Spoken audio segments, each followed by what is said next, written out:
Welcome to dedicated home making. ఈ వీడియోలో ఇడ్లీ పొడి ఎలా తయారు చేయాలో చూద్దాము. దీనికి హాఫ్ కప్ మినప్పప్పు ఒక కడాయిలో వేసుకొని దోరగా వేయించుకోవాలి.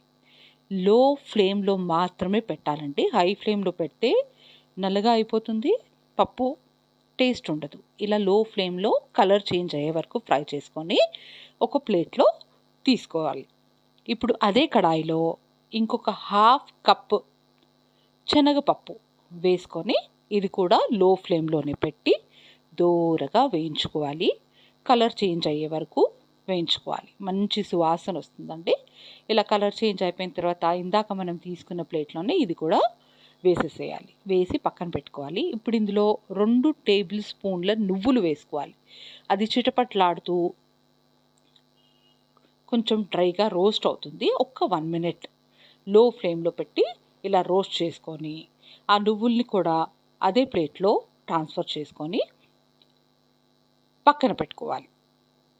ఇప్పుడు అదే కడాయిలో 1 టీ స్పూన్ నూనె వేసుకొని అందులో 15 ఎండుమిరపకాయలు తొడిమెలు తీసి వేసుకోవాలి. ఆ తర్వాత ఒక పిడికెడు కడిగిన కరివేపాకు వేసుకోవాలి. ఈ 2 కూడా దోరగా వేయించుకోవాలి. ఒక్క 30 సెకండ్లు వేయించుకుంటే సరిపోతుందండి.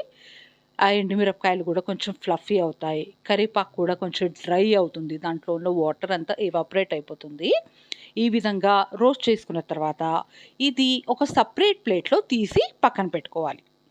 పెట్టుకున్న తర్వాత పప్పులు, ఎండుమిరపకాయలు, కరివేపాకు మొత్తం చల్లారేదాకా ఉంచి చల్లగా అయిపోయిన తర్వాత ఒక మిక్సీ జార్లో ముందు ఎండుమిరపకాయలు, కరివేపాకు వేసి గ్రైండ్ చేసుకోవాలి. ఈ విధంగా గ్రైండ్ చేసుకున్న తర్వాత మనం ఫ్రై చేసి పెట్టుకున్న పప్పులు, నువ్వులు ఏదైతే ఉందో అది కూడా వేసేసుకొని అదే మిక్సీ జార్లో యాడ్ చేసుకోవాలి.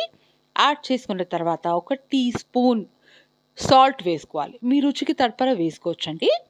ఆ తర్వాత మెత్తగా నూరుకుంటే గమగమలాడిపోయే ఎంతో రుచిగా ఉండే ఇడ్లీ పొడి రెడీ అయిపోతుంది.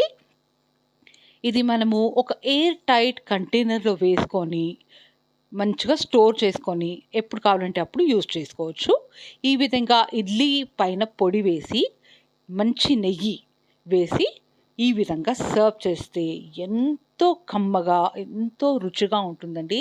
టేస్ట్ అయితే వేరే లెవెల్ ఉంటుంది. ట్రై చేసి రెసిపీ ఎలా ఉందో కామెంట్ సెక్షన్లో చెప్పండి. నా వీడియో మీకు నచ్చినట్లయితే లైక్ చేయండి, షేర్ చేయండి, కామెంట్ చేయండి. నా ఛానల్ని సబ్స్క్రైబ్ చేసుకోండి. బెల్ ఐకాన్ క్లిక్ చేస్తే నేను అప్లోడ్ చేసే నెక్స్ట్ వీడియో నోటిఫికేషన్ మీకు వచ్చేస్తుంది. మరో మంచి వీడియోతో కలుద్దాము. Thank you for watching.